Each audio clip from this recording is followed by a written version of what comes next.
What's up, guys? It's Bromley, and today I'm going to give you one of the fastest tricks for alleviating your lower back pain. Real quick, I want to give a quick mention. We are having a contest here at the end of August. It's a couple months away, 2021, August 28th. We're doing the SoCal Summer Strongman Challenge. So if you're in the area, if you want to see that go down, or if you want to participate, go ahead and check out the link. Go to Iron Podium, check out the details, the date, the sponsors, the sanctioning body, and we're gonna have footage. We're gonna have a lot of strong people there. We got some good talent locally, and I came up with some new events, so I'm pretty excited to see these because you don't see these contested a whole lot. Also, go ahead and check out Peak Strength. I've gotten a lot of good feedback, so I appreciate that. That is right now on the Empire Barbell store, and it is going to be on Amazon and in paperback very soon, so keep your eyes peeled for that.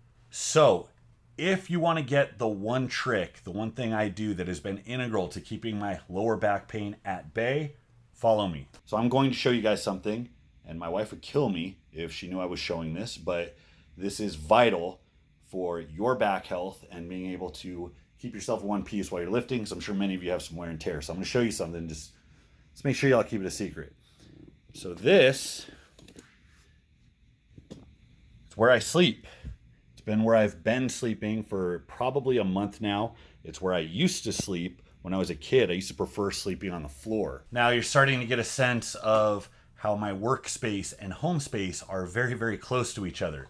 This is why COVID was such a breeze, because I could ultimately get all of my work done in the same space right next to where I sleep. But I sleep on the floor not because I'm in the doghouse, not because I'm regularly in trouble and my wife wants our California king bed to herself. It is a very expensive Tempur-Pedic type of mattress that we have, and I absolutely hate it. I've talked a lot about back injuries I've gotten in the past. I have the breathing and bracing ebook that I'm working on fleshing out a little bit further that I put out in the past. I've done a lot of videos on bracing, and a lot of what was integral to repairing all of the damage I'd done to my back over the years, because lifting is degenerative. And if you're reckless and if you start to accrue injuries like a lint roller, you're going to have a harder and harder time performing. Ultimately, you'll hit a brick wall and then you'll pay for it the rest of your life. So it is important, it is vital that you know how to keep yourself in one piece. A lot of that is lifting technique. A lot of that is learning how to position yourself, learning how to brace, learning how to get the muscles that keep the spine stiff, strong, and engaged throughout the entire movement. A lot of the rest of it is basic preventative stuff that involves, it could be myofascial release, it could be loosening up tight areas, it could be correcting posture, it could be the active recovery techniques you use to keep inflammation at bay. For me, one of the big game changers was getting on the floor. And I remember always liking sleeping on the floor as a kid.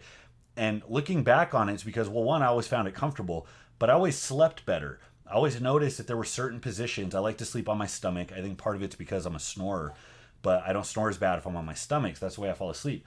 I would always notice that I would sag into the bed like this, and I would wake up with a very stiff, very achy and inflamed lower back. I'd be stiff most of the day, and that was a lot of days. Maybe not half the days, but it was a big chunk of my days. When I have back injuries, when I'm lifting a lot, when I'm in contest prep, right now I'm deadlifting every 4 days, some type of deadlift and some threshold, along with events and squats and everything else. I can't afford to wake up with a stiff back, and it's obvious that I'm just setting my recovery back. So what I ended up doing in the start of this last prep is I just said, screw it. I woke up one morning, my back was stiff. I'm like, I can't do this anymore. Since I've been on the floor, I wake up and I'm less stiff. I'm more mobile. I don't have that achy back sensation anymore. And I noticed I've been able to handle the volume of my training a lot better. Now, there's a little bit of explanation that goes into this, why it works the way that it does.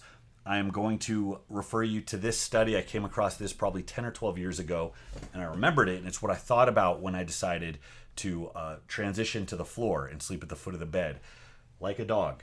Instinctive sleeping and resting postures, an anthropological and zoological approach to treatment of low back and joint pain.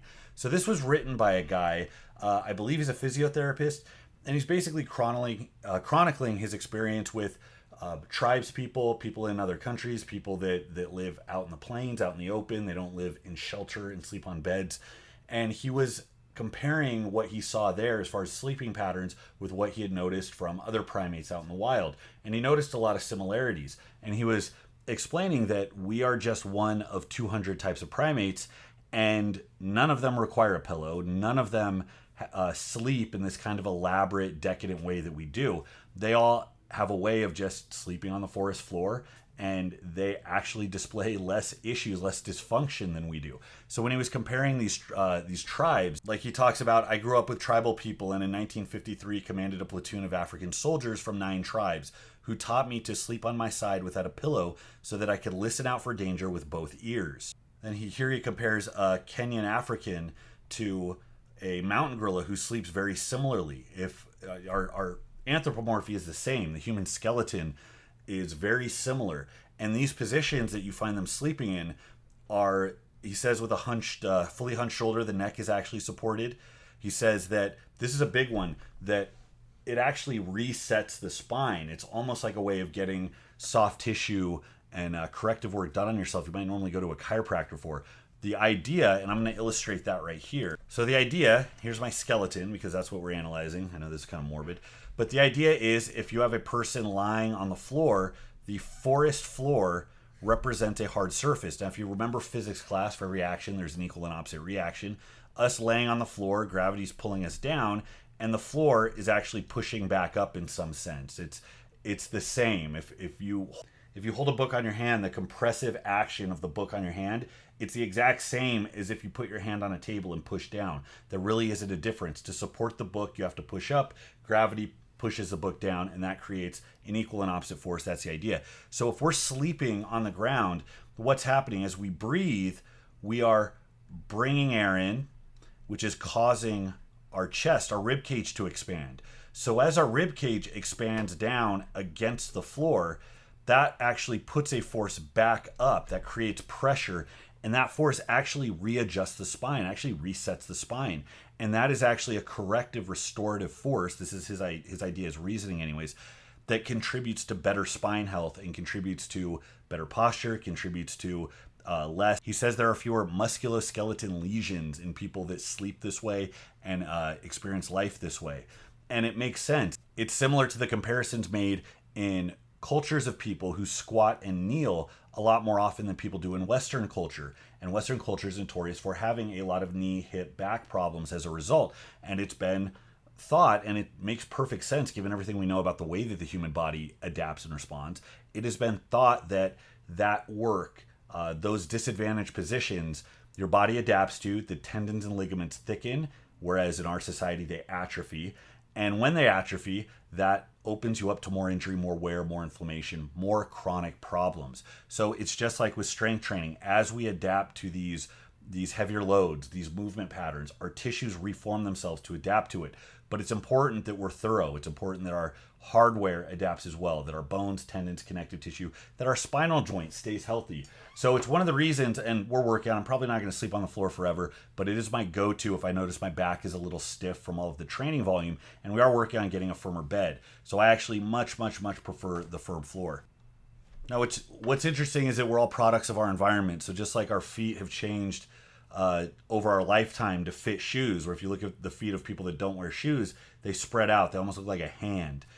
Our body adjusts to meet the demands of our life, and most of our life is involved sitting in a chair like I'm doing right now, and we condition ourselves to sleep the way that we do. This article actually showed, they call them Tibetan caravaneers sleeping on their shins, and this is actually a huddle of people who are sleeping out in the open on wet, cold ground. The idea is that the shins don't conduct heat as much as the muscular tissue and fatty tissue does. So they preserve heat by sleeping on their shins. They hunch forward, which I guess helps with breathing and snoring, and then their ears are alert. A big theme here is being able to hear as you sleep, being able to hear predators, people that might sneak up on you, which is, it's a survival necessity. But all of this kind of goes hand in hand. It kind of opens your eyes that the bed, the pillow, they're pretty new inventions, and they're not necessarily, for as comfortable as they might be when you first lay down, it's not necessarily how we're meant to spend 8 hours of our day. So it's just something to digest.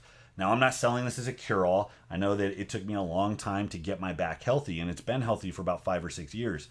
I credit little tricks like this that have slowly allowed me to be sore or achy less often as being very integral to getting healthy. It hasn't been one thing. The biggest thing was bracing, was learning how to reinvent the way that I brace and keep my spine tight for these big movements. And then learning, second, beyond that, learning how to pace my efforts so that I wasn't doing this consistent, constant beat down on the same area where eventually you accrue enough wear and fatigue and something gives.